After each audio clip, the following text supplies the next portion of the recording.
Türkiyədə yaşayış icazəsinin alınması üçün ödənilən rüsumlar artırıldı. Bu kimi xəbərlər bir neçə müddətdir ki, dolaşmaqdadır. Rüsumların artırılmasına dair Türkiyənin Göç İdarəsi yeni məlumat paylaşdı və bu məlumatdan sonra da bir daha dəqiqləşdirmək üçün qurumla əlaqə saxladıq.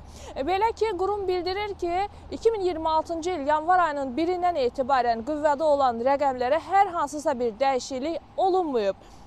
Və rüsumlar 2026-cı il üçün təyin olunduğu qədər hal-hazırda sabit qalır. Və bu rüsumları Türkiyənin Maliyyə Nazirliyi təyin edir. Bəs Azərbaycandan Türkiyəyə yaşamaq üçün üz tutan insanlar burada hansı rəqəmləri ödəyəcəklər bir il ərzində? Bu da əlbəttə ki, maraqlıdır. Yanvar ayının 1-dən qüvvəyə minən qaydalara görə Azərbaycan vətəndaşları burada ilk ay 25 dollar ödəyəcək. Digər aylara düşən pul məbləği isə 5 dollardan hesablanacaq. Bilirsiniz ki, iqamət izni bəlgəsi deyilən kart var. O kartın da öz rüsumu var. Bu rüsum da dəyişməz olaraq qalır. Yanvar ayının 1-dən etibarən 964 TL olaraq təyin olunmuşdur və hələ də eyni rəqəmlərlə iqamət izni icazəsini almaq mümkündür. Türkiyədə digər ölkə vətəndaşları üçün fərqli rəqəmlər var burada yaşayış icazəsi almaq üçün, ancaq bəzi ölkələr bu rüsumdan azaddır. Hansı ölkələrdə onlar?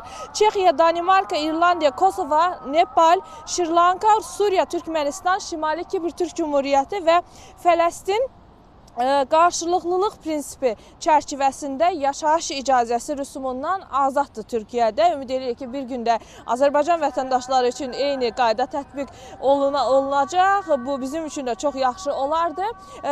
Belə bu qaydalar dəyişməyib. 2026-cı il yanvar ayının 1-dən etibarən təyin olunan rəqəmlər hələ də keçərlidir. Fəqət siz hər hansısa bir qurum vasitəsilə, şirkətlər vasitəsilə Türkiyədə oturum icazəsi alırsınızsa, bu zaman sizə fərqli rəqəmlər ifadə oluna bilər. Bu da hər şirkətin özünün göstərdiyi xidmət müqabilində təklif etdiyi rəqəmlərdir. Ancaq özünüz müraciət etdiyiniz zaman dövlətin qoyduğu rüsumlar bu şəkildədir.